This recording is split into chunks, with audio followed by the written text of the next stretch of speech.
voy a tratar algunos temas más prácticos, más de la técnica, y luego Carlos nos va a hablar un poco más a fondo relacionado con la calidad y las repercusiones que tienen estas mediciones. Entonces, primero que nada, vamos a utilizar una máquina de ultrasonido para hacer las mediciones. ¿Qué es un ultrasonido? Es más allá de lo que el ser humano puede escuchar. Entonces, nosotros básicamente escuchamos en un rango de 1 hasta 20.000 Hz.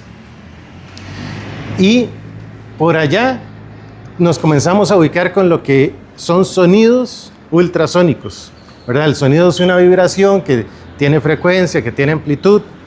Resulta que a nivel médico, pues va desde 1 hasta 20 MHz, básicamente la frecuencia del ultrasonido, pero nosotros nos quedamos un poco más en esta zona. Y hay algunos principios importantes. Con la maquinita esta del ultrasonido, entonces hay diferentes frecuencias que utiliza el aparato. Resulta que entre menor sea la frecuencia, va a ser diferente la penetración y la resolución de la imagen. Cuando hablo de penetración es que yo pongo el aparato de ultrasonido sobre una superficie y entonces, dependiendo de la frecuencia que utilice, puedo ver las primeras capas o puedo profundizar aún más en esas capas. Entonces, a manera de ejemplo, esto que tenemos acá es un ovario con un cuerpo lúteo cavitario y entonces normalmente se utiliza una frecuencia de 7.5 MHz para hacer este tipo de evaluaciones, porque como se hace transrectal, usted se puede poner el ovario ahí y directamente examinarlo.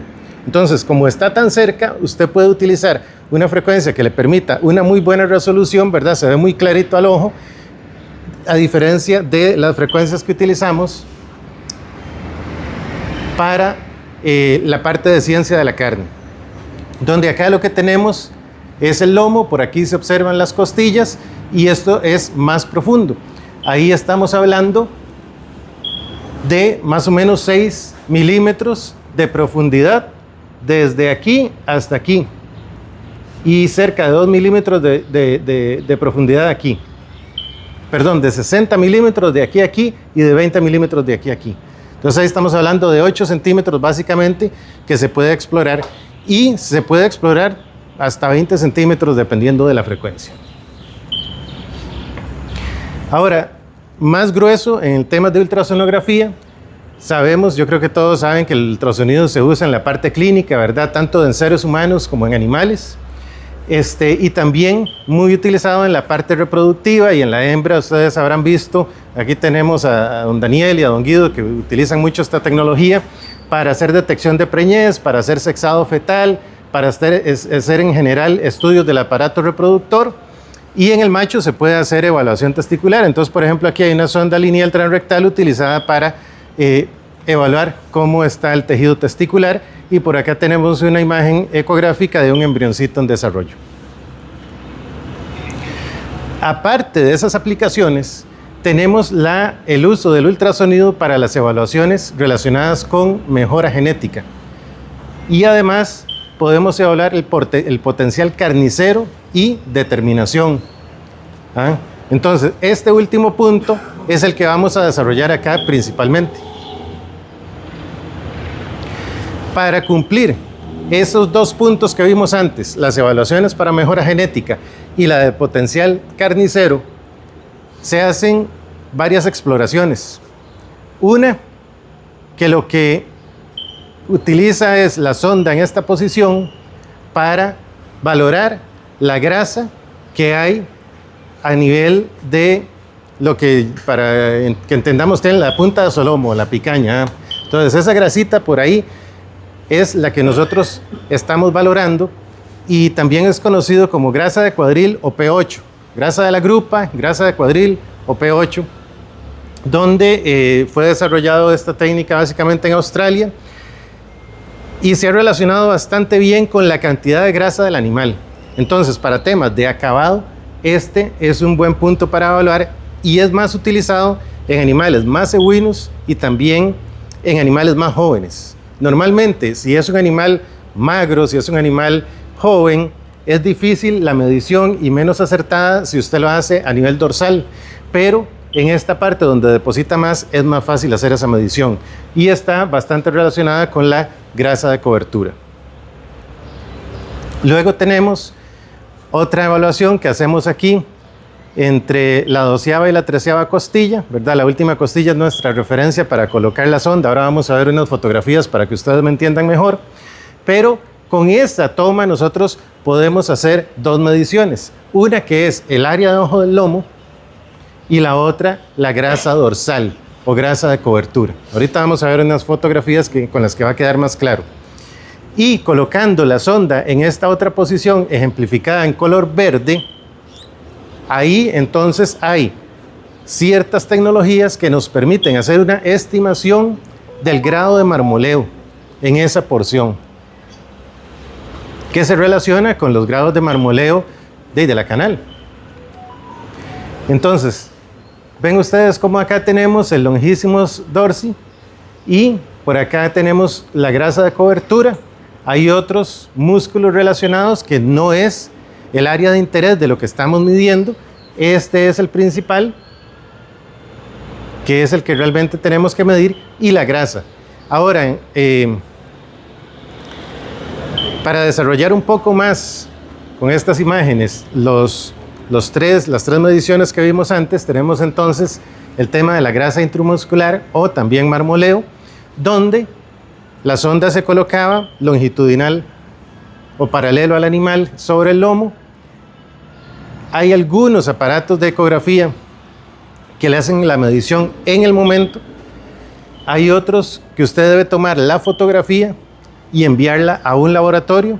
Hay otros en las que usted toma un video y envía ese video a otro laboratorio. Ese laboratorio se encarga de hacer las mediciones y después le envía a usted los resultados. Nosotros tuvimos un equipo, marca Esaote Pay Medical, que le daba el porcentaje de marmoleo ahí mismo. Sonaba muy práctico, sonaba muy bonito, pero cuando comenzamos a tratar de ver la relación que estaba teniendo esos resultados con la planta de cosecha, ahí cambió mucho. ¿Por qué? Porque realmente estaba calibrado para otro tipo de animales, otro tipo de manejo alimenticio que iba a afectar los valores nuestros. Entonces, al final de cuentas, a pesar de que teníamos ese equipo que hacía las tres mediciones, esta medición de marmoleo nosotros la dejamos en desuso porque los datos que nos daba no eran fidedignos. Y hacer la calibración, no es que no se pueda, pero estaba difícil hacerla. Para tomar esta imagen se requiere una sonda lineal que anda dependiendo de la máquina entre 17 y 18 centímetros de longitud. Y luego en el caso de la grasa de la grupa podemos utilizar esa misma sonda, pero también se puede medir con una sonda lineal transrectal de las que quizá ustedes han visto que algunas personas utilizan para la parte reproductiva. Esta línea de aquí, ahí termina el cuero, pero comienza la grasa, y esta otra línea de aquí también es de grasa. Entonces, aquí en esta parte es donde medimos la grasa. Si ustedes ven, aquí hay una línea, y entonces esa es la inserción del músculo, y en esa inserción como que jala la grasa, y entonces en esta parte es donde más acumulación de grasa es, y por convención ese es el punto para tomar la grasa de la grupa o P8. Y ya les digo, eso se puede hacer con cualquiera de estas dos ondas. Es más fácil con esta, pero con esta también se puede hacer porque está muy superficial. Luego tenemos entonces, de nuevo, el área de ojo del lomo y la grasa dorsal. Esto es una fotografía de una imagen ecográfica en aquella posición que vimos anteriormente, en aquella osamenta, para tomarlo. Entonces, básicamente, aquí es donde había como un piquito de la grasa, y aquí nos vamos bordeando, bordeando, bordeando. Y esto que yo estoy delimitando en rojo, eso es el área del ojo del lomo. Más o menos en esta parte es donde vamos a tomar la medición de grasa. No se hace a la mitad. ¿Qué pasó aquí? No se hace a la mitad, no se hace de este lado, se hace justo aquí, en este tercio, ya por convención. Entonces, todas las personas que utilizan la ultrasonografía para estas mediciones tienen que saber varios detalles. Uno de ellos es que tiene que ser aquí, que no tiene que estar montado sobre el hueso de la costilla, que tiene que observarse parte del esternón ahí en movimiento. Esto es una fotografía y no se ve el movimiento, pero si fuera un video, esto se va a ver moviendo porque es cuando el animal respira, que le va a dar ese movimiento. ¿Para qué? Para que tengamos la imagen más amplia de área del ojo del lomo. Si yo posiciono la sonda sobre el hueso de la costilla, yo voy a tener una imagen más reducida y vamos a estar subestimando la medida real. Entonces acá de repente con esa fotografía podemos ubicarnos mejor, ¿verdad? Bastante parecido, nada más que esta incorpora la parte del hueso sobre esta área que es la que tenemos que medir. Y la grasa vendría por aquí. En el equipo que tenemos actualmente, nosotros tomamos la imagen y tiene una función para dibujar. Entonces nosotros dibujamos el área de ojo del lomo y nos da acá la medida. En este caso son 74,21 centímetros cuadrados de área de ojo del lomo. Y tomamos la distancia de donde termina el músculo a donde termina la grasa, y en este caso son 7.1 milímetros de grasa que se observan en esa fotografía. De igual forma, por convención, la medición entre la 12ª y 13ª costilla. Varias cosas. Lo primero es que el animal tiene que tener esa sección limpia. Ven que en este caso, al otro costado el animal estaba sucio, pero donde íbamos a tomar la medición, el animal está limpio. Debe estar limpio, debe estar seco, a pesar de que el ultrasonido necesita un medio acuoso para transmitir el sonido y para que el eco se refleje. Necesitamos que esté seco porque cuando vamos a utilizarlo, ponemos aceite, en este caso vegetal, para precisamente que sea ese medio acuoso. Pero sí hemos visto que si el animal, por ejemplo, está recién bañado, luego nos cuesta tomar una imagen bien nítida. Así que esté seco. Sabemos que vamos a hacer evaluaciones en los animales de ustedes. Entonces los animales pueden estar bañados, pero tienen que estar secos en el momento que vamos a evaluarlos. Y vamos a utilizar aceite vegetal para facilitar la comunicación ahí del ultrasonido contra el tejido y el eco que recibe la máquina para traducirlo en una imagen. Entonces el animal tiene que estar inmovilizado, tiene que estar en un sitio seguro. Yo sé que los que están están participando en Novillo Especial están trabajando bastante la mansedumbre de los animales. Yo creo que eso es fundamental porque van a pasar donde hay un montón de gente, tienen que ir bien mansos, no solo para las mediciones, sino también porque van a estar en exposición, van a ser juzgados y es parte de lo que necesitamos. Entonces colocamos la sonda. Aquí hay un acercamiento de cómo colocamos la sonda para tomar esta medición, donde aquí claramente se ve que hay un poquito más de grasa que en esta otra parte, justo en la inserción de este músculo. La medición para área de ojo del lomo y grasa dorsal requiere no solamente de esta sonda, sino de un acople. Entonces, otra vez. Puse la fotografía, esto es en un novillito Holstein en Uruguay. Ahí tenían un montón en engorde.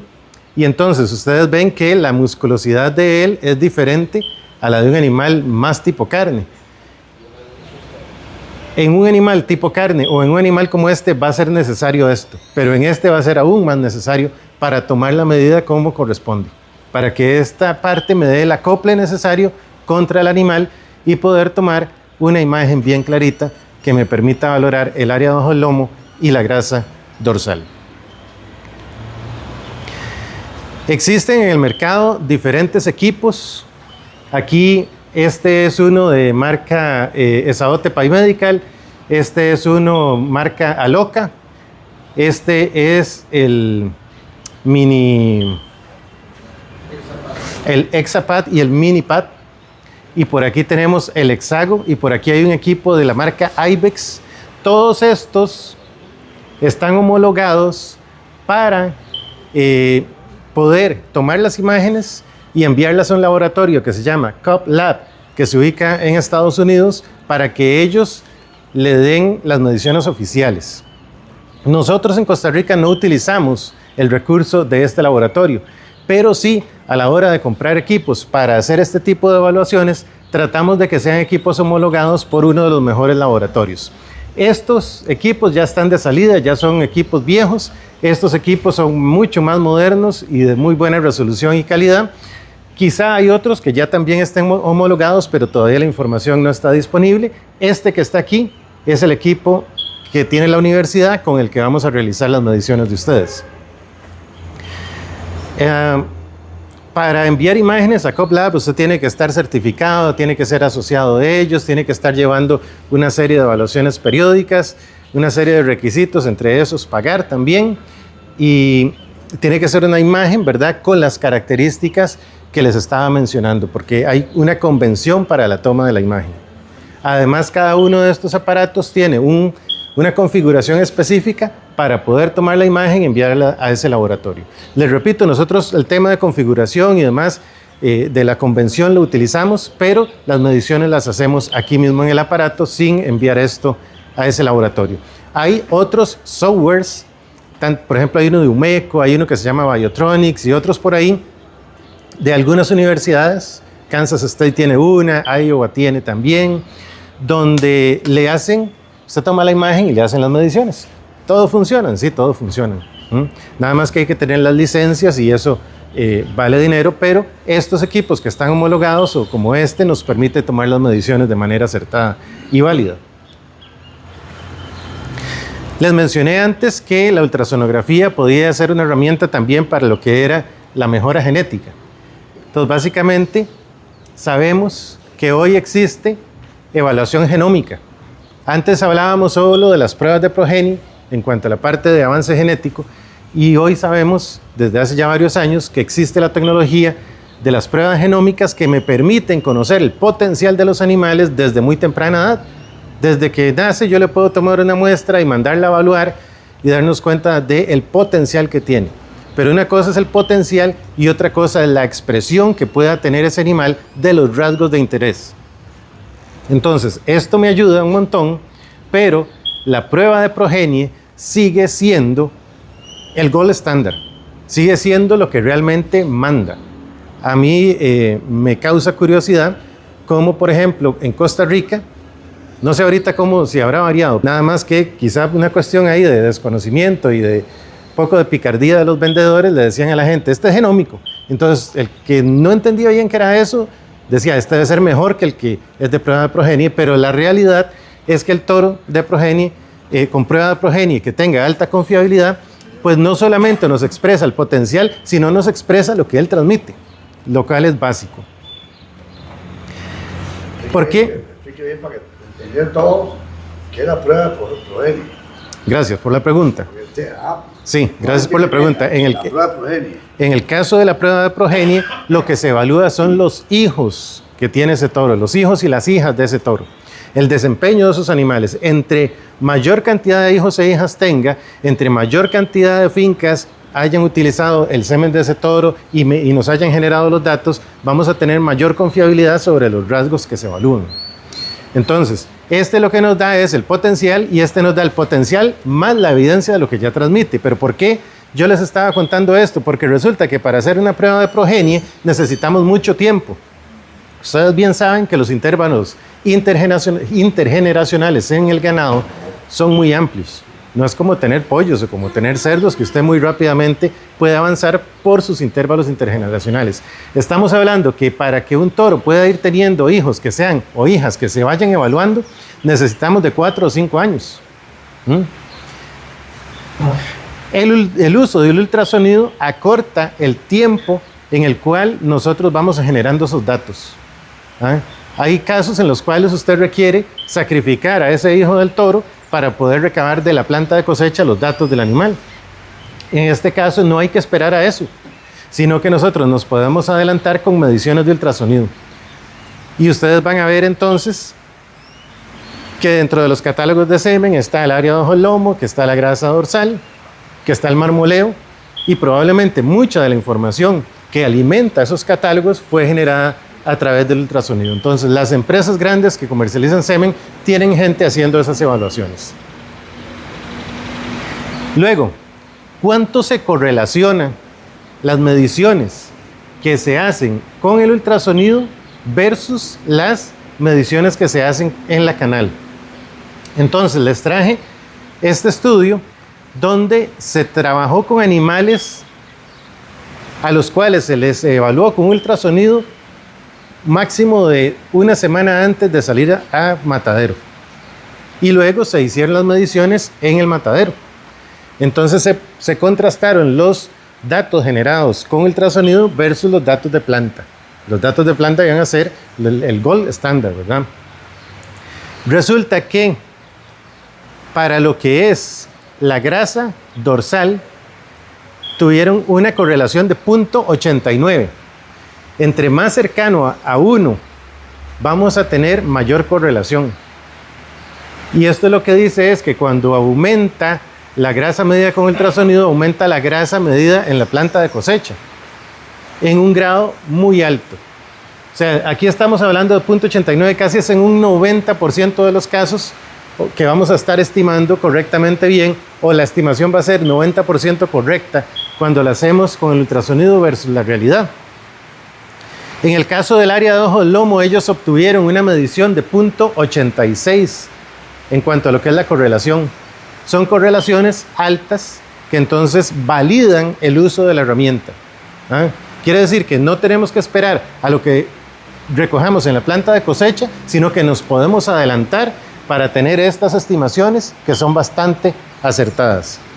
Si vamos a hacer estimaciones de estas mediciones en edades más tempranas, probablemente sí la correlación no vaya a ser tan alta como en este caso.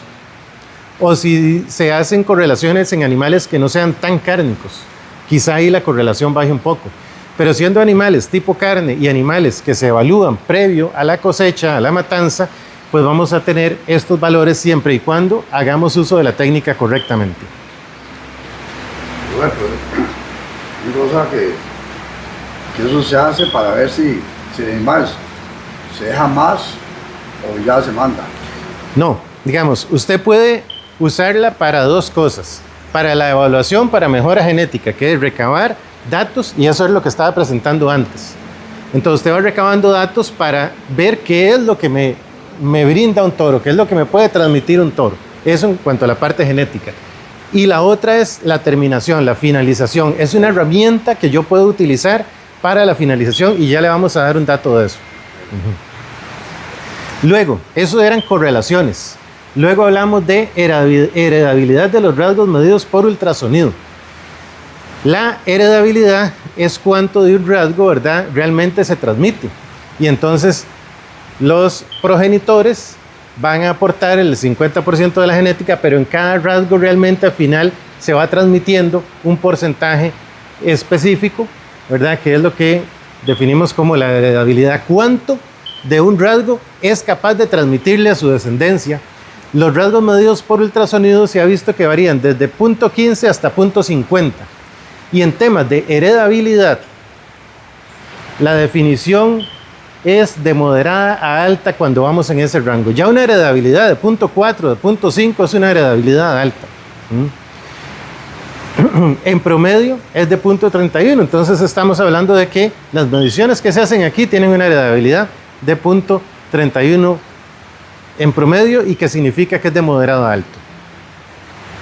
Ahora, las correlaciones genéticas es diferente a las correlaciones que les presenté anteriormente.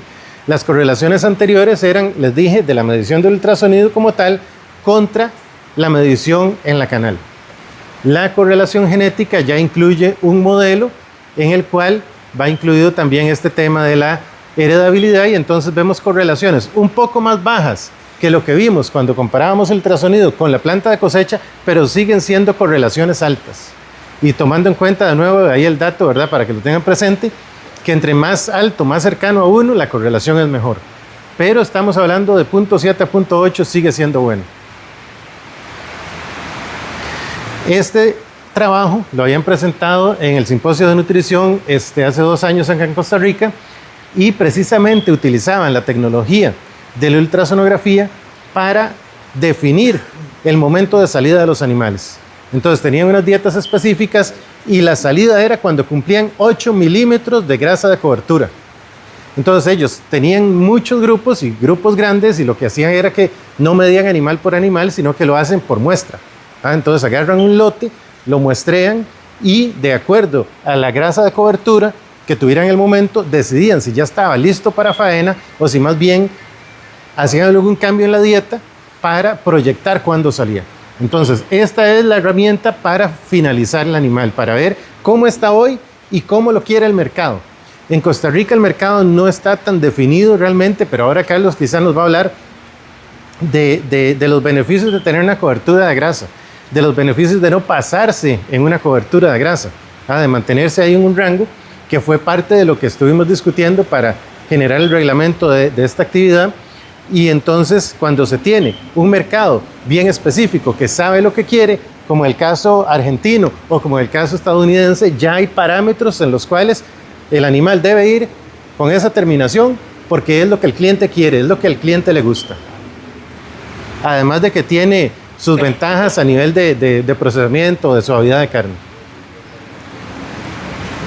Les mencioné, ¿verdad?, el caso de Estados Unidos, que tiene un sistema de evaluación cárnica muy bueno y que nosotros hemos tenido mucha influencia de eso. Entonces lo que vamos a ver ahorita está relacionado con esa clasificación. Resulta que Estados Unidos tiene una clasificación que ellos en inglés le llaman el Yield Grade y tiene diferentes notas para eso, y resulta que cada una de estas notas está relacionada con el porcentaje de cortes de calidad. No incluye todo el animal, no es como el rendimiento en canal, sino que se va y mide los cortes de más valor y nos dice qué porcentaje tiene de acuerdo a una fórmula que incluye la grasa dorsal, que incluye la grasa de las vísceras, que incluye el peso de la canal, que incluye el área de ojo del lomo, ¿verdad?, que es una de las mediciones que nosotros hacemos. Y resulta que esta calificación va en esta escala y lo mejor, lo deseable es el número 1. Lo indeseable va a ser una calificación número 4 o 5. Lo que queremos es que sean número 1. Eso ahí no nos enredemos, nada más mantengamos eso en la cabeza. Basado precisamente en lo que Estados Unidos tiene para su clasificación, agarramos la referencia que ellos tienen para un animal que nos dé una canal de 318 kilos, y entonces esta línea de acá lo que tiene para el Yield Grade 1, Yield Grade 2, 3 y 4 es los centímetros cuadrados de área de ojo del lomo. Entonces ven cómo comienza aquí en 80 y termina aquí en 63. Y para esta misma medición, con los mismos animales, sacaron la grasa. Entonces vean que este tiene 5,08 de grasa, 12,7 de grasa, y este otro más de 22 milímetros de grasa. Y vean cómo, conforme va aumentando la grasa, el área de ojo del lomo va disminuyendo. Y el área de ojo del lomo es uno de los factores que se utilizaban en esta ecuación para sacar esta clasificación, y entonces así también iba a ser el pago. Estos datos, este gráfico se generó a partir de una experiencia que habíamos tenido acá. Habíamos colaborado midiendo grasa y área de ojo del lomo en el año 2015 para una actividad también de novillo especial, ¿verdad? No era como ahora que se incorpora dentro de la calificación en la competencia, como decía Daniel, pero sí se habían tomado esas mediciones. Entonces, estas mediciones de aquí son cuando se iba a llevar el animal ya a juzgamiento, prácticamente. Ya en esa última semana se tomaron las mediciones y podemos encontrar que al utilizar los datos de esos animales en esa ecuación, apenas teníamos el animal con la identificación 17, grado 1, teníamos todos estos animales, cada numerito de esos es un animal, que son grado 2, que siguen siendo canales de muy buena calidad, y teníamos el resto en grado 3. Que ya definitivamente, ojalá y nos mantuviéramos por ahí en grado 1 y 2, y no pasáramos más de 3, pero incluso en esa competencia tuvimos ciertos animales con calificaciones en grado 3. Yo creo que también hay cierta intriga por parte de los ganaderos participantes en este evento sobre qué esperar de lo que yo estoy produciendo. Para tratar de que nos entendamos bien y que estemos tranquilos, entonces recuperamos los datos de medición de grasa dorsal que se generaron en el año 2014, en la competencia del año 2014.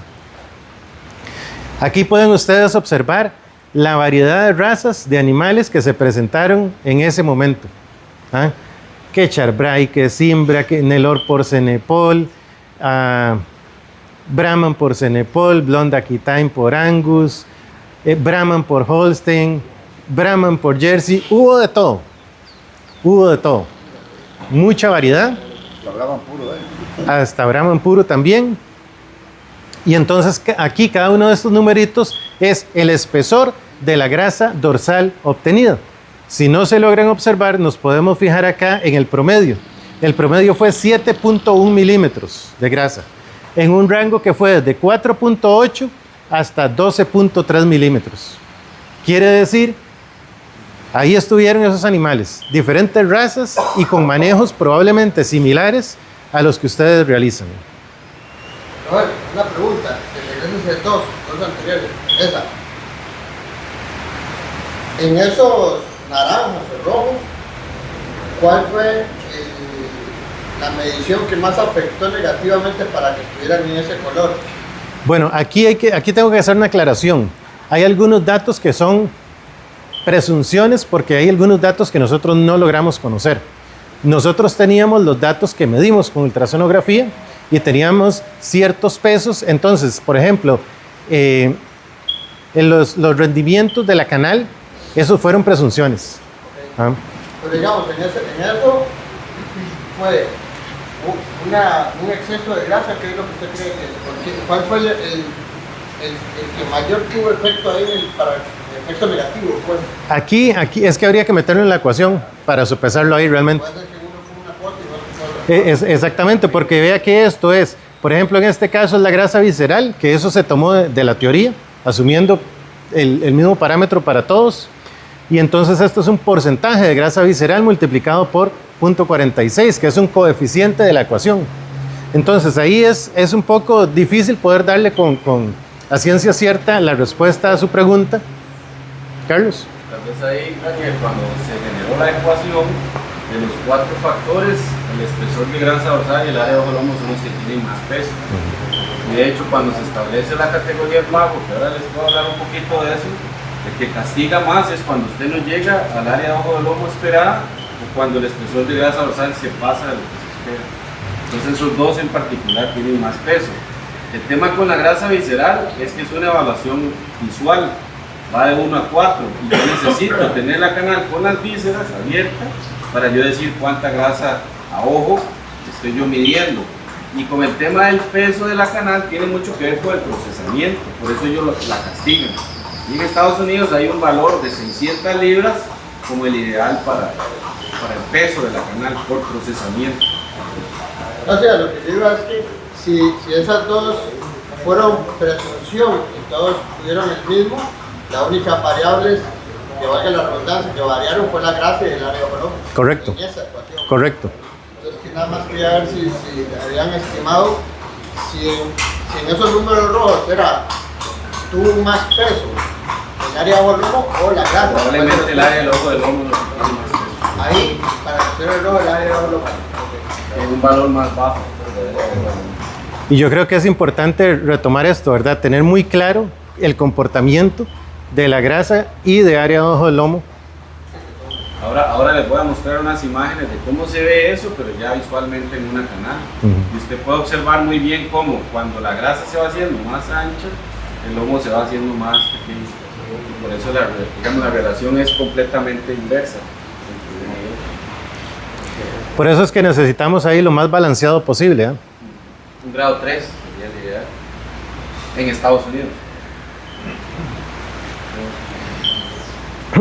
Bueno, tomando en cuenta, este sería uno de los más buscados, ¿verdad? Pero por aquí, grado 2, 3, ¿verdad? Para acá, es bastante balanceado. Que es muy distinto. Bueno, ahorita hablamos. Ok, entonces esto ya les había mostrado las diferentes razas y las diferentes grasas que pudimos obtener ahí. Y estos son datos que ya no solamente incluyen la grasa, son del año 2015 que se generaron en la misma competencia, entonces cada uno de estos era un novillo, y tenemos los datos de grasa y tenemos los datos de área de ojo del lomo. Entonces vemos, por ejemplo, este animal que fue excepcional, un área de ojo del lomo de 110 centímetros cuadrados. Por ahí teníamos grasas de 10.3, de 13.1. Aquí lo pongo en resumen, donde la grasa promedio fue de 8.6, el área de ojo del lomo promedio de 86.52, la grasa fue de 6 hasta 13.1 y el área de ojo del lomo de 67 hasta 110. Ahora, tomamos esos mismos datos y entonces, bueno, aquí me le adelanto un poquito, Daniel, que esta tablita la saqué del reglamento que tenemos para la competición de este año. Y entonces acá tenemos la tabla de medición de grasa dorsal, los milímetros de grasa dorsal de 0 a 3, de 4 a 5, de 6 a 15 y así sucesivamente. Van a tener una calificación que va de 0 hasta 100 y esto finalmente lo traducimos en los puntos obtenidos ya directamente para la competencia del animal. Entonces yo agarré todos los datos de grasa que se obtuvieron en el 2015 y los confrontamos con esta tabla de calificación y todos los animales alcanzan el 100% en ese rubro. Todos los animales están en el rango de 6 a 15, por tanto obtienen los 15 puntos de calificación para ese rubro. Yo creo que es interesante ver eso, ¿verdad? Porque de nuevo son animales muy cárnicos, son animales de las razas que probablemente ustedes están manejando y con manejos relativamente similares. Si agarramos el área de ojo del lomo, entonces encontramos que también hay una tabla que nos regula la calificación.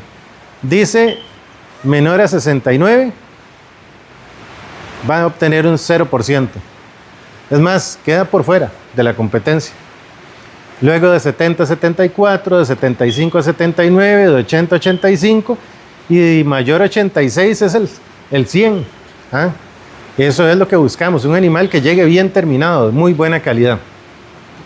Entonces, agarré los datos de área de ojo del lomo medidos en el 2015 y encontramos que hay dos que se sacaron un 0. Que luego por ahí hay otro que se ganó un 25% de la nota, que tenemos dos más con un... Perdón, aquí estos son con 50. Este es un 50 aquí. Y estos con 75% y tenemos la mayoría que se saca un 100. Entonces, para que vean un poco la distribución que se obtuvo en aquel momento. No significa que ahora vaya a ser exactamente igual. Yo esperaría que ahora estemos mejor preparados y encontremos más animales aquí ganándose un 100. Entonces, resumiendo, y ya casi para pasar con Carlos, tenemos los aportes de las mediciones en vivo por ultrasonografía, ¿verdad? Nos ayuda en el grado de terminación y para eso hacemos la medición de grasa dorsal o grasa de la grupa. Nos ayuda en la capacidad carnicera, para lo cual medimos área abajo del lomo, y en calidad de carne para la medición de grasa intramuscular. Eso está muy separado ahí, pero realmente están relacionadas porque también la grasa de cobertura tendrá que ver con la calidad de carne y otros que por ahí don Carlos nos va a ampliar. Entonces, de mi parte eso sería. Si tienen alguna pregunta, tratamos de evacuarla y si no, seguiríamos con la presentación de Carlos. Yo quisiera empezar, como Roger me pidió que les hablara un poco de calidad, si todos estamos en sintonía de qué es calidad, ¿verdad? Porque la calidad no es un atributo único ni es algo que queda solamente a la interpretación. La calidad es siempre la misma. Es la capacidad que tiene un producto para satisfacer una expectativa de un consumidor. Eso lo tenemos que tener claro, ¿verdad? Cuando yo digo que algo es de calidad es porque ese producto está satisfaciendo mi expectativa, ¿verdad? Si yo veo un corte de carne, mi expectativa puede ser que tenga grasa, pero para mucha gente la expectativa de un corte de carne es que no tenga grasa. O la expectativa es que la carne se vea un poco más clara, un poco más oscura, que esté más cocinada, menos cocinada, que sea más nutritiva, o etcétera, ¿verdad? Porque la calidad está en función de esa expectativa que tengo yo como consumidor. Entonces yo no puedo a la ligera decir que un producto es de calidad o no, yo tengo que evaluar cuáles son esos aspectos que mi consumidor o la persona que quiere ese producto necesita satisfacer. Cuando nosotros le preguntamos a los consumidores, y digo a los consumidores en general, qué aspectos son esenciales para considerar una carne de calidad, lo primero es que se vea atractiva, ¿verdad? Yo creo que para la mayoría de nosotros eso se ve atractivo, ¿verdad? Y si estamos aquí es porque, por supuesto, la carne de res nos gusta, ¿verdad? Y yo creo que la mayoría estaría dispuesto a comerse esa carne de ahí, ¿verdad? Quizá más o menos cocinada, con más o menos condimentos, ¿verdad? Pero yo creo que a todos nos genera, digamos, satisfacción ver ese corte de carne ahí. Entonces, definitivamente tiene que ser atractiva a la vista. Después hay un tema que depende mucho de los consumidores, y es que la carne sea saludable, ¿verdad? Y aquí es un poco difícil entrar en materia porque me tomaría unas 3 o 4 horas explicarles cuál es la interpretación correcta de que si la carne es saludable o no. Por supuesto que lo es, ¿verdad? Pero en los consumidores de hoy en día probablemente el concepto de saludable es que no tenga grasa, lo cual es completamente equivocado, ¿verdad? Porque además de que la grasa le aporta mucho sabor a la carne y mucha calidad sensorial, que vamos a hablar más adelante, la grasa saturada es saludable y la necesitamos, ¿verdad? Y no sé si están pendientes de, pero Estados Unidos cambió por completo la pirámide alimenticia. No sé si le prestaron atención a eso. Por muchos años nos dijeron que era malo comer carne y los productos cárnicos, ¿verdad? Que iban hasta el fondo de la pirámide. Y hoy en día se dieron cuenta que eso no era cierto y ahora invirtieron la pirámide por completo, ¿verdad? Y se dieron cuenta que efectivamente necesitamos la carne para sobrevivir. Y lo otro es el tema del sabor, ¿verdad? A mí me gusta que la carne tenga grasa, pero habrá gente que no le gusta la grasa en la carne, ¿verdad? Entonces, pues eso va a depender mucho del consumidor. En Estados Unidos lo tienen muy claro, ¿verdad? La carne tiene que tener grasa y grasa intramuscular para que su evaluación sensorial sea de mejor calidad, ¿verdad? Nuestro consumidor costarricense yo creo que no tiene eso tan claro y la mayoría prefiere la carne sin grasa, ¿verdad? No entiendo por qué, si la grasa es lo más sabroso de la carne, ¿verdad? Pero bueno, es un asunto de gustos. Pero eso contrasta con lo que quiere un industrial. Al industrial no le interesa la grasa. Al industrial le interesa la carne, el músculo, ¿verdad? Porque eso es lo que genera rendimiento. Entonces la expectativa que tiene un industrial es totalmente distinta. Y él espera que la carne pues sea consistente, ¿verdad? Que no tenga defectos, porque si no el consumidor no la compra. Y que tiene que tener ciertas especificaciones, ¿verdad? Y a pesar de que aquí no tenemos un sistema como tal de clasificación de la carne, ¿verdad?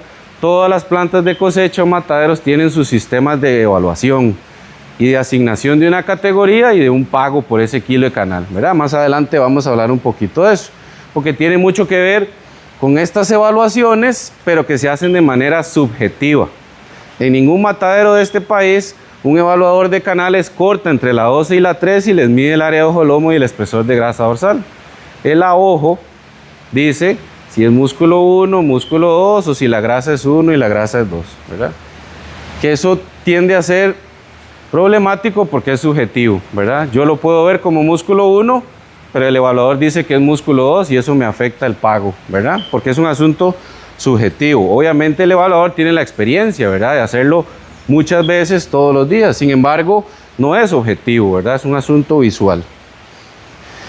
Y hay tipos de calidad en la carne, ¿verdad? Y hay calidades, por ejemplo, que damos por sentado, que es la calidad sanitaria, ¿verdad? Yo creo que en este país, gracias a Dios, la mayoría de nosotros se come un corte de carne seguro, ¿verdad? De que ese corte de carne no lo va a matar. Porque la carne aquí se maneja bajo temperaturas de refrigeración, en cadena de refrigeración, y digamos que la manipulación es la correcta, ¿verdad? Todos queremos pensar eso y yo creo que sí es así. Y creo que en las casas todos tenemos el cuidado de manipular la carne como se debe, ¿verdad? Que esté refrigerada y que se laven las manos cuando la van a cocinar y etcétera, ¿verdad? Entonces, la calidad sanitaria la damos por sentada.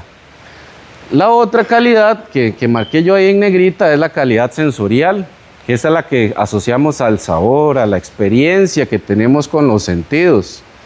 Que la carne esté jugosa, que esté sabrosa, ¿verdad? Que tenga un buen color, lo que yo percibo, ¿verdad? Con los sentidos.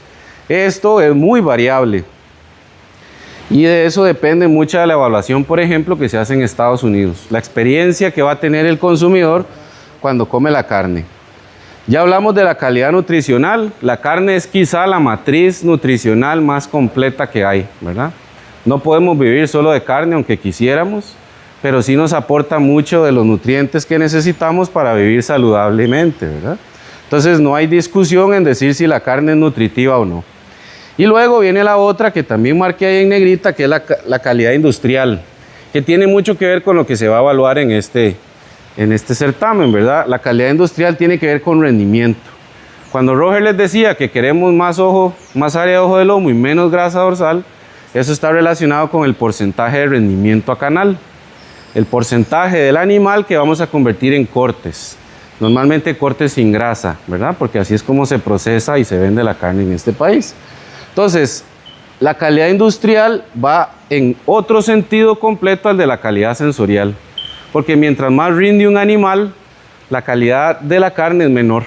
Es más dura, es menos jugosa, es más oscura, no tiene grasa.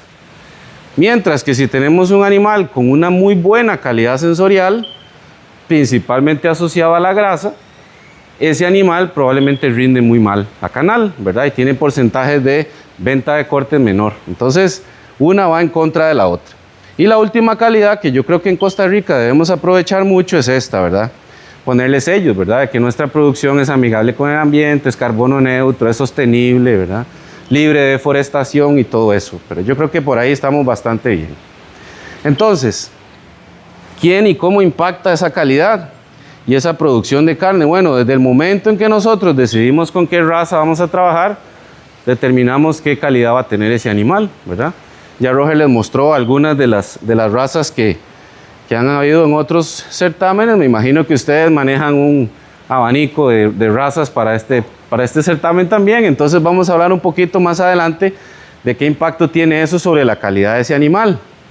Lo otro es el sexo, ¿verdad? Aquí afortunadamente solo hablamos de machos, pero entre macho entero y macho castrado hay diferencias, ¿verdad? Que ustedes mismos han visto en sus fincas, pero que tienen un sentido a la hora de analizar la carne como un producto. Definitivamente el momento en que se mata ese animal determina mucho de la calidad, ¿verdad? Mientras más joven se mata un animal, mejor va a ser su calidad sensorial. Quizás su calidad para rendimiento no sea la mejor, ¿verdad? Si no lo hemos acompañado con una nutrición y prácticas de alimentación correctas, pero más adelante vamos a profundizar. Después está este tema, ¿verdad? Probablemente muchos productores en este país usan algo que se llaman moduladores del metabolismo, ¿verdad? Que son implantes, que son anabólicos, que son productos que están diseñados para que el animal pueda ser más eficiente en la producción de músculo, que al final es lo que nos da más rendimiento, ¿verdad? Y hay muchas marcas y muchos productos que no me voy a meter a discutir. Lo otro es el transporte, que tampoco, digamos, compete tanto, ¿verdad? A menos de que ustedes sean los dueños del transporte. Si se paga, pues hay que procurar que sea lo mejor posible. Durante el momento de la matanza ocurren un montón de situaciones que no vamos a hablar aquí, pero que a veces dan al traste con todo lo que ustedes hicieron acá, ¿verdad? Y eso es importante que lo tengan en cuenta, ¿verdad? Porque no todo lo que determina la calidad de la carne se hace en finca. La gran mayoría, pero no todo, ¿verdad? Y luego viene todo un tema que genera mucha controversia, que es ¿y qué hacemos después con la carne? ¿Verdad? Que es todo el valor agregado que yo le puedo dar después. Idealmente hablemos de maduración como un proceso que puede mejorar esa calidad. No estamos acostumbrados los consumidores costarricenses a hablar de maduración, ¿verdad? A pesar de que cuando vamos a un restaurante y comemos un corte importado, estamos comiendo carne madurada. Probablemente la mayoría no lo sepan y nadie se lo dice. Pero cuando uno le pregunta si estaría dispuesto a pagar por carne nacional que sea madurado, ya el concepto del consumidor cambia, ¿verdad? Pero probablemente es por falta de información. Y luego está todo este otro tema, que es la inyección de la carne, ¿verdad? Que es terrible, ¿verdad? Y eso ya es mi opinión personal. Considero que la tenderización, donde se incluye la inyección de la carne, es muy efectivo, pero no es la mejor estrategia, ¿verdad? O no debería ser la estrategia. Sin embargo, es la que se usa mucho. Y lo otro es cómo la cocino, ¿verdad? Pero ya esos son temas más de barbacoa que no me toca hablar aquí. Entonces, ¿qué factores en el animal que ustedes pueden controlar en finca va a determinar esa producción? Bueno, el tema de la genética. Yo creo que todos tenemos claro que hay diferencias entre un animal cebuino y un animal más europeo, ¿verdad? Y esas diferencias se deben a ciertos aspectos. Uno de ellos es que los animales europeos, por su genética, están mejor preparados para ganar peso y para ganar peso más rápido, ¿verdad? Son mucho más precoces que los animales bosíndicos. Sin embargo, esas características positivas tienen que tener algo negativo, y eso es que para estas condiciones de producción lo hace ser más susceptible ¿a qué? Al clima, al estrés calórico, a las plagas, etcétera, al pasto de mala calidad, ¿verdad? Y otras situaciones que no son las más adecuadas para ellos. Entonces los animales equinos pues generan una oportunidad en esas condiciones, digamos, más extremas y más poco favorables para ese animal. Sin embargo, ¿qué pasa con los animales equinos? Pues que perdemos toda esa calidad que teníamos en el animal europeo, ¿verdad? Si comparamos animales puros equinos contra animales puros europeos, sabemos que cuando cruzamos estos animales obtenemos un rasgo que se llama vigor híbrido, ¿verdad? Que es donde logramos expresar en esa progenie las mejores características de ambos animales, ¿verdad? Esos animales tauros que buscamos que sean más productivos, pero con la necesidad de hacerlos resistentes y adaptables a estas condiciones que nos dan los equinos, ¿verdad? Casos muy particulares, si ya vamos hacia la raza, sabemos que hay razas que están asociadas con una mayor deposición de grasa intramuscular o marmoleo, ¿verdad? El Angus, que ha sido, digamos, muy bien comercializado por los Estados Unidos, es una raza con un potencial genético para depositar grasa a nivel de músculo. Y lo otro es el Wagyu y las razas asiáticas, como el Hangul coreano, ¿verdad? Y el Akaushi, que son razas que tienden a asociarse con esa mayor deposición de grasa, ¿verdad?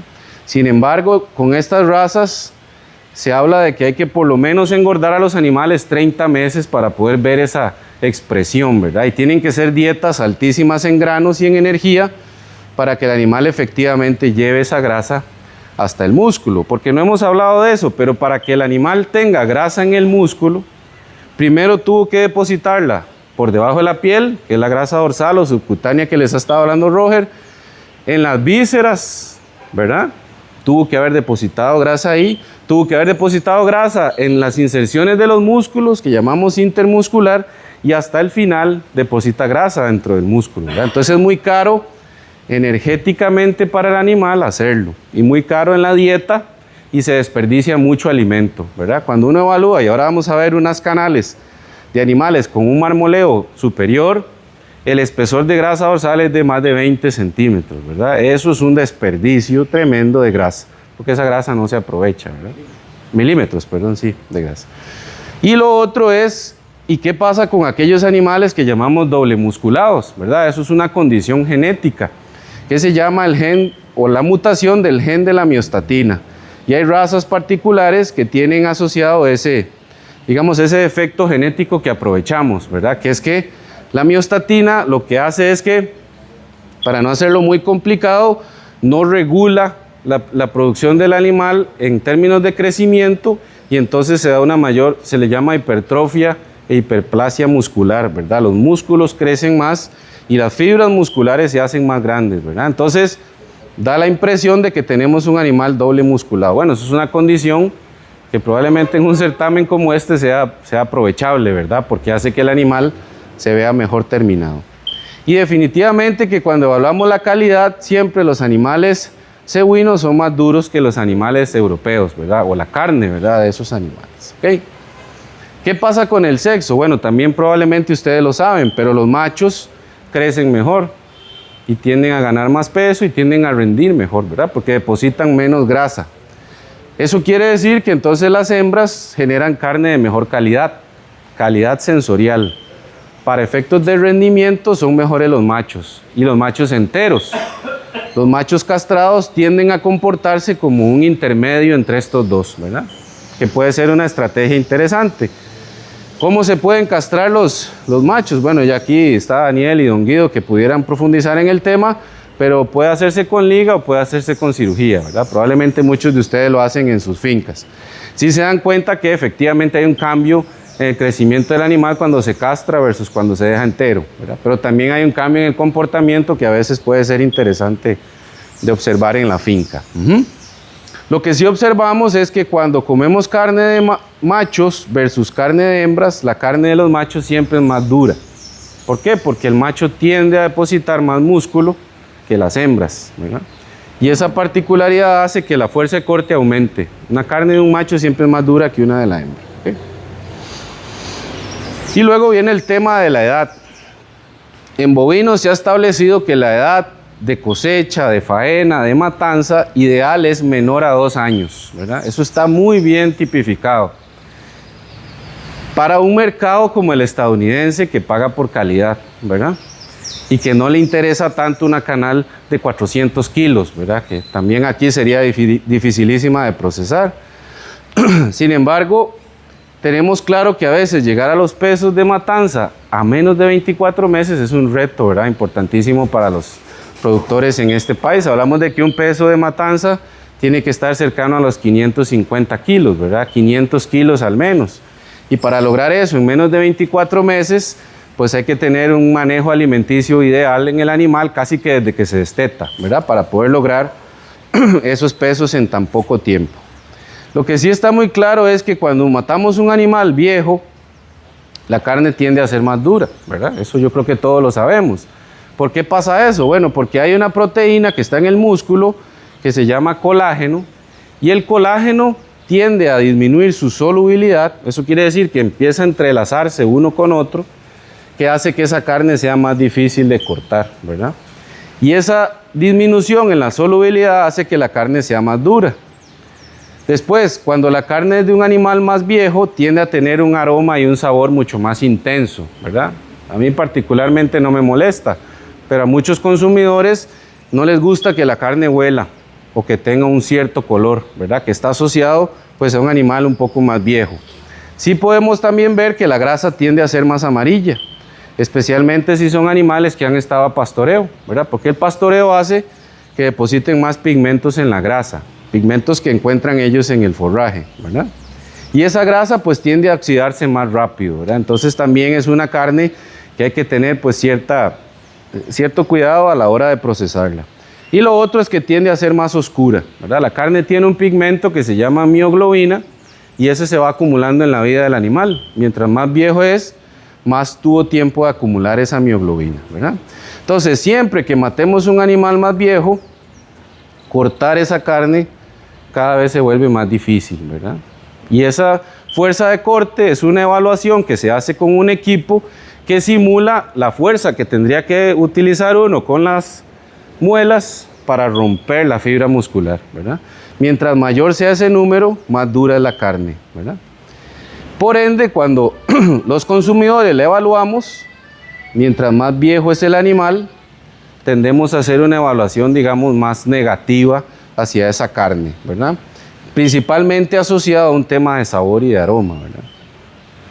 Y lo otro es el tema nutricional, y aquí voy a resumir eso que está un poco cargado en que hay que suplementar a los animales al menos 70 días antes de que se lleve a matadero, ¿verdad? Esa es como el tiempo mínimo que nos permite a nosotros mejorar en el animal un montón de características asociadas a la producción de carne. La primera de ellas es que en muchas ocasiones aprovechamos una condición fisiológica que se llama crecimiento compensatorio. Y especialmente aquellos que se dedican solo a engordar, ¿verdad? Que compran animales por arriba ojalá de 370, 380 kilos y los llevan a peso a mercado, aprovechan esa condición, ¿verdad? De un animal que viene con una dieta quizá que no es la mejor, con alguna restricción nutricional, le damos una dieta cargada en energía y el animal entonces responde no solo con lo que tenía que ganar por la dieta que yo le di, sino con todo lo que había dejado de crecer antes cuando se le restringió la dieta, ¿verdad? Y esos son aquellos productores que logran en el primer mes de engorde 3 kilos de ganancia de peso diaria, ¿verdad? En un animal. Ni el mejor nutricionista que yo conozco puede hacer una dieta para que un animal gane 3 kilos por día, ¿verdad? Eso es una condición que se aprovecha por esa fisiología en el animal, ¿verdad? ¿Qué pasa con eso? Eso también favorece la calidad de la carne, hace que ese colágeno que les dije tiende a ser un poco más soluble, ¿verdad? 70 días es el periodo mínimo, pero tiene que ser con dietas altas en energía. Y aquí cuando hablamos de dietas altas en energía, principalmente granos, ¿verdad? Los granos son la fuente más confiable de energía con la que podemos contar nosotros para alimentar animales. Que hay alternativas, sí, por ejemplo los subproductos, ¿verdad? Los subproductos de banano, de piña, de yuca pueden ser una alternativa interesante. Y lo otro es el tema de estos moduladores de metabolismo, ¿verdad? Que no voy a decir marcas ni moléculas para no hacer ningún propaganda a nadie, ¿verdad? Pero estas moléculas está demostrado que permiten al animal ganar más peso y rendir mejor a canal, ¿verdad? No sé si han tenido la experiencia con estos productos, me imagino que sí. Se darán cuenta que a fin de cuentas cuando llevan a matadero ese animal rinde más, ¿verdad? Cuando se le pone una de estas moléculas que mejora, digamos, su eficiencia para crecer. ¿Qué pasa con ese tipo de productos? Bueno, afectan la calidad que hablamos sensorial. La carne de un animal que fue implantado o que comió alguna de estas moléculas en el último mes de su engorde tiende a depositar solo músculo y no deposita grasa. Entonces una carne más dura, menos jugosa, con una menor, digamos, calidad sensorial. Pero si lo que nosotros vendemos es kilos de canal y vendemos rendimiento, pues es una estrategia que es válida en este país, en el que pagamos por rendimiento y no por calidad. Al menos las plantas de cosecha. Habrán algunos consumidores que sí buscan calidad y están dispuestos a pagar por ella, ¿verdad? Entonces, cuando hacemos evaluaciones con consumidores, nos damos cuenta que una carne que viene de un animal que ha sido suplementado, digamos con concentrados, subproductos o cualquier cosa, ¿verdad? Siempre va a ser mejor evaluada por un consumidor porque tiene más grasa y porque a la hora de comerla es más suave, ¿verdad? Y esa es la ventaja que tiene la suplementación, que estoy claro de que ustedes también lo saben y lo aplican en estos animales que van a traer al concurso, ¿verdad? Y vean que con 70 días es suficiente porque si nosotros ampliamos ese periodo, las diferencias ya en la mejoría sensorial, ¿verdad?, son muy pocas y el costo de seguir suplementando es muy alto, ¿verdad? ¿Y qué pasa cuando usamos estas moléculas, verdad? Hablemos del silpaterol, hablemos de la ractopamina, de cualquiera de estos implantes que tiene estradiol o trembolona, ¿verdad? O mezclas o progesterona, tienden a hacer que la carne sea más dura, ¿verdad? Precisamente por ese principio de que hace al animal más eficiente, que gane más peso, pero peso a través de músculo, ¿verdad? Entonces sacrifica la grasa y la grasa está asociada a una mejora en la calidad sensorial, ¿verdad?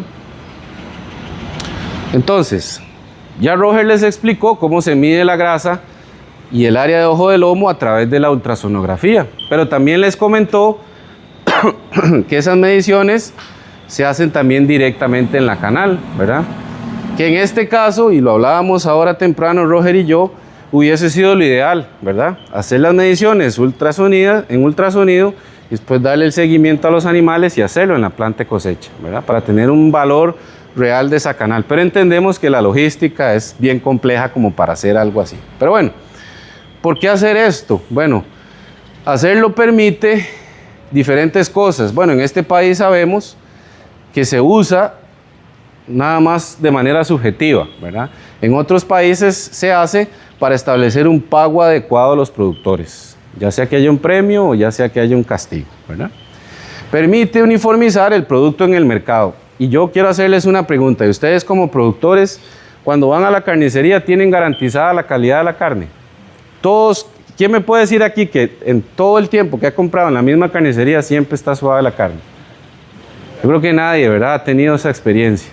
Probablemente ni con sus propios animales, ¿verdad? Por la variabilidad en la genética, en la selección de la raza, etcétera, en un montón de factores, ¿verdad?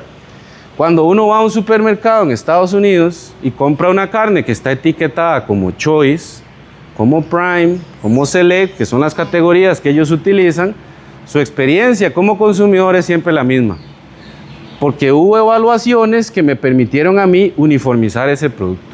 Yo sé que cuando compro un corte Choice está suave y que si compro un Prime está todavía más suave y todavía más caro, ¿verdad? Tuve que pagar más por ese corte, ¿verdad?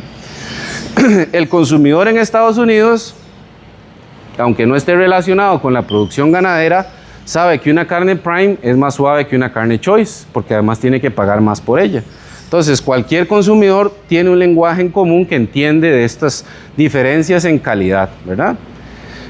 Estados Unidos tiene clarísimo que cuando utiliza animales Angus, que los alimenta con granos y los mata de 18 a 20 meses, tiene un producto uniforme en el mercado. Entonces la selección de razas para ellos es muy sencilla porque tienen mucha información que respalda esas decisiones, ¿verdad? Para un mercado que hoy en día es así, ¿verdad? Y ellos tienen claro qué tienen que hacer ante ese mercado. Si el día de mañana el mercado les exige otra cosa, pues habrá que hacer los ajustes. Y los ajustes van a requerir hacer evaluaciones para ver si estamos llegándole o no a la necesidad que tiene ese mercado, ¿verdad? Hay diferentes tipos de evaluación. Ya Roger les adelantó un poco la evaluación del sistema americano, que les voy a hablar un poquito, que lo que crea es niveles o grados. ¿Por qué este sistema es muy diferente al nuestro? Porque aquí establece categorías de calidad. Repito, en Estados Unidos está claro cuál carne va a ser más suave que la otra. Y por qué yo tengo que pagar diferente por esa carne como consumidor y por qué el productor recibe un pago diferenciado por ese animal o por esa carne, ¿verdad? Y inclusive en ese sistema es tan estricto, como les comentó Roger ahora, que pueden haber canales que ni siquiera se evalúan y ni siquiera se les pone clasificación. Esa carne no puede ir al mercado de cortes, tiene que irse a carne molida para tortas, ¿verdad? Y obviamente ese pago es el menor posible, ¿verdad? Entonces para un productor es importante llevar al mercado un producto de calidad uniforme y que cumpla con las exigencias del mercado, ¿verdad? ¿Qué hacemos nosotros en Costa Rica? Tenemos un sistema que se llama de clasificación. ¿Por qué? Porque simplemente le pone símbolos o nombres. Si nosotros aquí no estuviésemos relacionados con el sistema de clasificación de canales que tienen las diferentes plantas de cosecha, para la gente de afuera probablemente que un animal sea AAA o sea B no significa nada, ¿verdad? Ellos no saben nada de un animal AAA ni de un animal B. Nosotros lo sabemos porque sabemos qué es lo que nos evalúa la planta de cosecha, ¿verdad? Entonces, esos atributos son meramente informativos, no está relacionado con la calidad. No hablamos de mejores o peores canales, simplemente hablamos de una categoría que para efectos de la planta sí le cambia el precio, ¿verdad? Y la planta establece su pago en función de esas categorías o esas clasificaciones que ellos hacen, ¿verdad? Que para mí sigue siendo muy injusta, ¿verdad? Porque es subjetiva. Y no sé si alguno de ustedes ha podido discutir la clasificación que le dan de alguna de esos canales. ¿Alguno lo ha podido hacer? No precisamente, pero sí por ejemplo,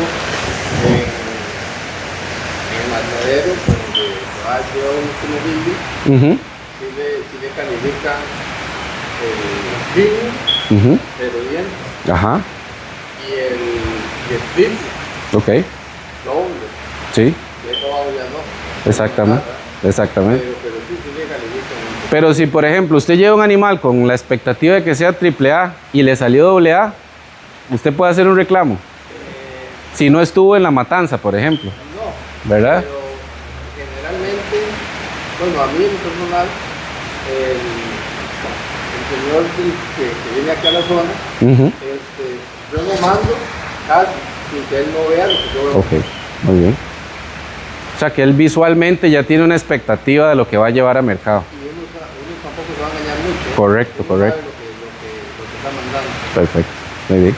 Pero si no estamos... Le garantiza. La finca le garantiza de antes de cuánto le va a pagar. Más o menos, sí. Al ojo. No es que es al ojo, es que, digamos, usted ve el animal y usted no se va a engañar.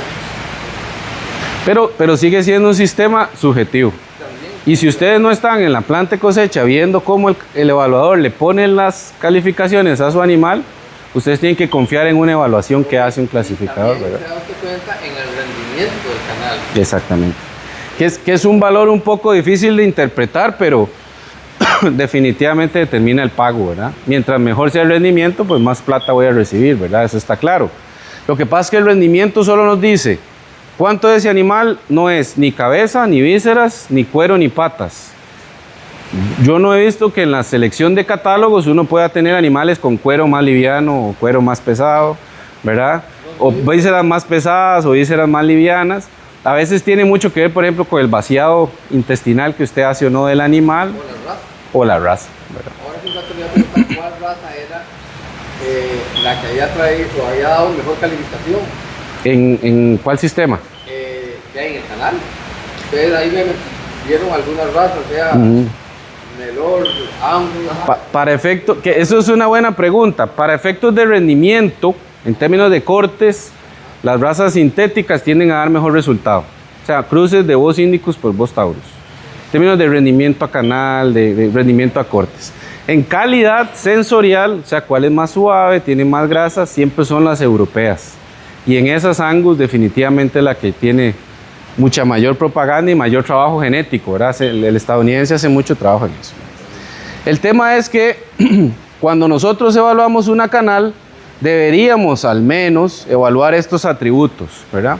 En la planta de cosecha le ponen una raza basada solo en el color, ¿verdad? Yo que he estado ahí, le ponen que es overo, que es blanco, que es manchado, ¿verdad? Pero eso, para efectos del pago, no dice nada, ¿verdad? Después viene el peso de la canal. Algunas plantas ahora sí consideran el peso de la canal, por ejemplo, para premiar el premium, ¿verdad? Ahora el premium tiene un peso mínimo de canal para poder ser, digamos, un premio, ¿verdad? Antes no se hacía, casi que no tenía mucho que ver ahí el peso de la canal. Con edad definitivamente que la evaluación se vuelve compleja porque lo único que se hace es los dientes, ¿verdad? Los dientes permanentes. Y sabemos que hay algún grado de error natural asociado a la medición, ¿verdad? Y repito, vuelve a ser un tema del evaluador que dice tiene 0, 2, 4 o 6 dientes permanentes. Con respecto al sexo, aquí sí nos afecta mucho, ¿verdad? En este país, en nuestro sistema de clasificación, el macho se paga mejor que la hembra. Siempre, ¿verdad? Siempre se paga mejor el macho que la hembra. Aunque tenemos datos muy interesantes de experiencias con productores que le entregan a cierta empresa, donde las hembras tienen rendimientos muy similares a los machos. Entonces esta empresa está haciendo un ajuste en el pago para también permitir que las hembras entren a producir carne y que se pague adecuadamente, ¿verdad? Sí tenemos claro que en Costa Rica, para las plantas de cosecha y para los carniceros, la grasa es mala, ¿verdad? Y se ve mal una canal muy engrasada. Sin embargo, como les dijo Roger anteriormente, que la canal esté engrasada es una característica que le permite mejorar su calidad. ¿Por qué? Porque la canal, cuando no tiene grasa, se enfría muy rápido y la carne tiende a ponerse más dura, ¿verdad? Cuando hay una buena cobertura de grasa, el frío a los músculos les va entrando más paulatinamente y eso hace que la carne no se endurezca tan fácilmente, ¿verdad? Y eso es interesante. En el sistema americano se mide el área de ojo de lomo. Nosotros en Costa Rica hacemos perfiles subjetivos, ¿verdad? Y ahorita les explico un poco de cómo se hace ahí. Para establecer un sistema hay que tomar en cuenta todo esto, ¿verdad? ¿Qué dice el consumidor? Nuestro consumidor en Costa Rica no tiene claro qué es lo que quiere, entonces, ¿para qué le vamos a diseñar un sistema si no sabe qué es lo que le gusta, ¿verdad? El consumidor en Estados Unidos lo tiene muy claro, le gusta la carne choice y el 80% de la carne en Estados Unidos que se produce es choice porque es lo que el mercado pide. Además hay un mercado que está dispuesto a pagar por esa calidad, ¿verdad? Aquí sería más complejo entrar en detalles con respecto a eso. Y en Estados Unidos el mercado, los consumidores, los industriales y los productores todos están en la misma línea, ¿verdad? Aquí no. Aquí cada uno tiene su interés particular, ¿verdad? Y eso hace un poco difícil llegar a un consenso, ¿verdad? Entre todas las partes. Entonces, ya Roger más o menos les habló un poco de esto. Yo simplemente lo que quiero es mostrarles algunos de esos datos ya reales, ¿verdad? El grado de rendimiento, que es como la ecuación que se va a utilizar en esta evaluación, mide aquellas características de la canal que nos permiten predecir el rendimiento, ¿verdad? Y se utilizan 4 mediciones, que es el grosor de la grasa, el porcentaje de la grasa visceral, que tiene que estar representada por el riñón, la cadera o pelvis y el corazón, el área de ojo de lomo y el peso de la canal, ¿verdad? Y lo que se hace es que se corta la canal entre la 12 y la 13 costilla, ¿verdad? Y tomamos una regla milimétrica y hacemos esa medición específicamente aquí. Si nosotros estuviésemos viendo el ultrasonido que Roger nos mostró anteriormente, la medición se hace en el mismo punto, ¿verdad? Tiene que ser el mismo punto para que la evaluación tenga sentido, ¿verdad? ¿Cómo medimos la grasa visceral? Ese es el problema, ¿verdad? Difícilmente cuando llegamos a la planta de cosecha nos permiten hacer una evaluación de esto, ¿verdad? y antes de que corten las canales ya han quitado las vísceras, ¿verdad? Y a uno le cuesta visualmente llegar, digamos, a una determinación. Lo cierto es que en Costa Rica, bajo la genética que manejamos y la alimentación que usamos en nuestros animales, probablemente ese valor ande por debajo del 1,5-2% siempre, ¿verdad? Es difícil pensar que aquí encontremos un animal de 4% de grasa visceral, ¿ok? Y lo otro es el área de ojo de lomo, ¿verdad? Cuando Roger les mostró la imagen de ultrasonido y él dibujando con el equipo, es lo mismo que nosotros haríamos si cortamos la canal y le ponemos esta plantilla. Esta plantilla, que es diseñada por el Departamento de Agricultura de los Estados Unidos, cada uno de esos cuadritos representa 0.1 pulgadas cuadradas. Y entonces nos imaginamos nosotros en la cabeza ese dibujo y empezamos a contar cuadritos, ¿verdad? Hasta llegar a un valor que representa en pulgadas cuadradas cuánto es el área de ojo de lomo, ¿verdad? Después hacemos la transformación para tener el dato en centímetros cuadrados. Entonces, cuando nosotros aplicamos esta ecuación en un ejemplo que ahorita les voy a mostrar, nos permite predecir cuál va a ser el porcentaje de cortes vendibles que va a tener ese animal, ¿verdad? ¿Qué pasa? Que ya Roger les comentó ahí, cuando nosotros aumentamos el valor de grado de rendimiento, aumenta el valor de grasa dorsal, pero disminuye el valor de área de ojo de lomo, ¿verdad? Esas dos variables, que por eso es importante medirlas ambas, están inversamente relacionadas, por eso es que hay que tomar ambas mediciones. Afortunadamente se hace en el mismo punto y con el mismo equipo, ¿verdad? Eso digamos que es una ventaja desde el punto de vista de manejo y de logística. Cuando nosotros aplicamos, ¿verdad?, un ejemplo de la vida real, una canal que tenga 0.4 pulgadas de espesor de grasa dorsal, que eso más o menos es un poquito menos de un centímetro de espesor de grasa dorsal, cuando tiene un porcentaje de grasa visceral de un 3%, cuando la canal pesa aproximadamente 300 kilos y tenemos que el área de ojo de lomo representa más o menos 12.8, es casi 95, 92 centímetros cuadrados, ese animal es de un grado de rendimiento 2. El valor que se obtiene siempre se redondea para abajo. Aunque esto fuese 2,8, se reporta como grado de rendimiento 2, ¿verdad? Eso porque el sistema americano lo pide así. Y en caso de esto representado en porcentaje de cortes, es más o menos un 51%, ¿verdad? De esa canal que nosotros teníamos ahí, el animal va a venderse como cortes el 51%, ¿verdad? Lo cual a mayor valor que tenga esos cortes, porque está mejor evaluada, pues mejor va a ser el rendimiento económico del animal, ¿verdad? Y ya para ir cerrando, yo creo que, bueno, no tengo el de Costa Rica, pero para mostrarles algunos datos, vean por ejemplo las diferencias, ¿verdad? Y aquí yo quiero que visualmente se explique mucho mejor lo que se va a hacer. Cuando un animal tiene poco espesor de grasa dorsal, tiene mucha área de ojo de lomo y se le asigna la categoría de 1. Conforme la grasa dorsal aumenta, el área del ojo de lomo se va reduciendo, ¿verdad? Y yo, bueno, nunca he visto en la vida real una canal como estas, ¿verdad? En Estados Unidos he tenido la oportunidad de ver 3 y 4, pero 5 ya es algo exagerado, ¿verdad? Esto, imagínense el desperdicio de grasa y en peso de canal que significa llegar a ese nivel de grasa dorsal, ¿verdad? Pero vean el grado de marmoleo que tiene esa pieza, ¿verdad? Es una canal que probablemente se evaluó como prime, ¿verdad? Que es la mejor categoría. Sin embargo, es un 5 en grado de rendimiento, ¿verdad? Son menos cortes, pero con un mayor valor, ¿verdad? Eso también es parte, digamos, de los ejercicios que hacen los productores, ¿verdad? ¿Qué les conviene más? ¿Vender más kilos de canal o vender una canal que por cada kilo se pague mejor, ¿verdad? Ahora, ¿qué hace Costa Rica?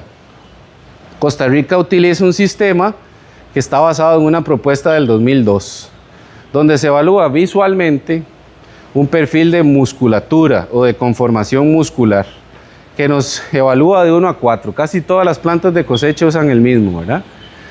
Y eso dice que una canal 1 o de músculo 1 es mejor que una de músculo 4, ¿verdad? Ahorita les voy a mostrar unas fotos. En caso de la grasa de cobertura va de 1 a 3, siendo para los mataderos y para el procesamiento en Costa Rica la mejor 1 y la 3 la de peor calificación, ¿verdad? Ya tiene mucha grasa, más de 1 centímetro de espesor. Y el color de la grasa, que está asociado a la edad del animal. Mientras más blanca es la grasa, más joven es el animal. Mientras más amarillenta se vuelve la grasa, más viejo es ese animal, ¿verdad? Entonces, idealmente que la grasa siempre tenga un color blancuzco, ¿verdad? Y lo que les decía ahora, pues ese es el ejemplo de Montecillos, porque es con lo que trabajamos más en la universidad. Nos dice nada más esto: pre, triple A, AA, A, B y C, ¿verdad? Para el que no esté relacionado al negocio de la carne, eso no significa nada. Simplemente son letras, ¿verdad? Sin embargo, nosotros le damos un contexto porque determina un pago, ¿verdad? Pero tiene que hacerse una evaluación. Entonces, ¿qué evalúa uno cuando hace una evaluación de canales según el sistema costarricense? Bueno, primero se fija en el perfil, entonces ve la canal de medio lado, después la ve de frente a ver cuál es la amplitud de esa área principalmente asociada a los cuartos traseros, luego evalúa el lomo, ¿verdad? Que es donde están los cortes de mayor valor de la canal, y por último evalúa la paleta, ¿verdad? Cuando se hacen esas evaluaciones, decimos que hay canales de músculo 1, ¿verdad? Que son aquellas que normalmente tienen la mejor calificación, ¿verdad? Vean que son canales más redondeadas, donde uno logra ver que ese perfil de los cuartos traseros es muy redondeado, es bastante cóncavo, ¿verdad? Un animal bien terminado. Vemos que ese lomo también es bien redondeado y está bien profundo, lleno de carne. Y conforme vamos avanzando, vemos que cada vez más esa canal se ve más descarnada, ¿verdad? ¿A qué se parece más una canal tipo 4? A la de un animal lechero, ¿verdad? Probablemente, una vaca de desecho. Además de por el color de la grasa, ¿verdad? Que es amarilla, de un animal viejo, es una grasa pues desprovista, una canal desprovista de carne, ¿verdad? Perdón. En el caso de la grasa de cobertura, yo pienso que el 80-90% de las canales en este país se ven como esta, ¿verdad? Casi no hay grasa. Y peor aún, porque la persona que se encarga de quitar el cuero, con tal de hacerlo lo más rápido posible, ¿verdad? En el cuero se lleva el poquillo de grasa que tenía esa canal, ¿verdad? Entonces las canales nuestras, tras de que ya matamos animales viejos, que vienen de pastoreo, normalmente enteros, que tienden a ser cebuinos, ¿verdad? Ya ahí hay una condición de calidad sensorial comprometida. Todavía le quitamos la grasa a la canal, se enfría muy rápido y además eso afecta la calidad sensorial. Y nos preguntamos por qué vamos a la carnicería y casi siempre la carne está dura, ¿verdad? Es por eso, ¿verdad? Mucho está explicado por ahí. Y el color, pues casi siempre, ¿verdad? Que mandamos a matar a un animal relativamente joven, vamos a esperar colores de grasa así. Mientras más viejo se vuelve ese animal, pues más amarillenta se vuelve esa carne, ¿verdad? Ahora, ¿qué hemos hecho nosotros en la finca? Bueno, hemos hecho muchos trabajos, sin embargo, les quise traer uno que fue más reciente, ¿verdad? Como para que vean cuál es la relación entre tomar los datos de ultrasonido y hacer el esfuerzo, ¿verdad? Y el trabajo y el ejercicio de ir a la planta de cosecha y tomar los datos en la canal directamente, ¿verdad?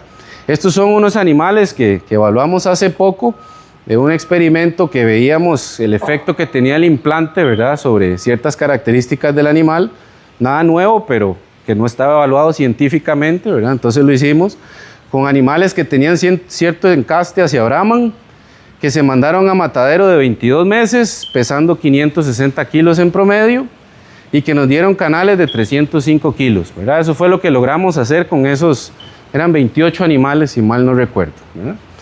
Entonces, cuando iniciamos el experimento, que era de 3 meses, hicimos mediciones de área de ojo de lomo y de espesor de grasa dorsal, ¿verdad? Y teníamos unos valores.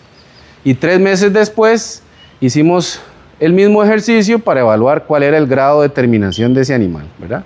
Y ahí les marco en rojo las evaluaciones que hicimos el día previo a la matanza, ¿verdad? Para tener una referencia de lo que hicimos después en el matadero. Y vean que los valores tienden a tener cierta similitud, ¿verdad? Con lo que evaluamos en el ultrasonido versus lo que evaluamos en la planta de cosecha, ¿verdad? Eso que les decía Roger de la correlación tiene que ver con que no el 100% de lo que nosotros vemos aquí está explicado 100% por la parte del ultrasonido, ¿verdad? Hay un 85, un 89% que lo explica. Probablemente por eso los valores tienden a ser mayores cuando hacemos la medición en la canal para el área de ojo de lomo y tienden a ser menores en cuanto al espesor de grasa dorsal, ¿verdad? Hay diferencias precisamente.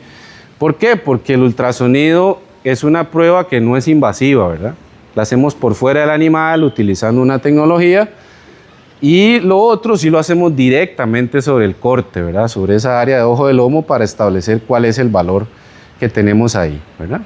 Y para no cansarlos más, y espero que haya sido de provecho, pues aquí quedo yo y si tienen alguna pregunta, con mucho gusto trataremos de responderlas.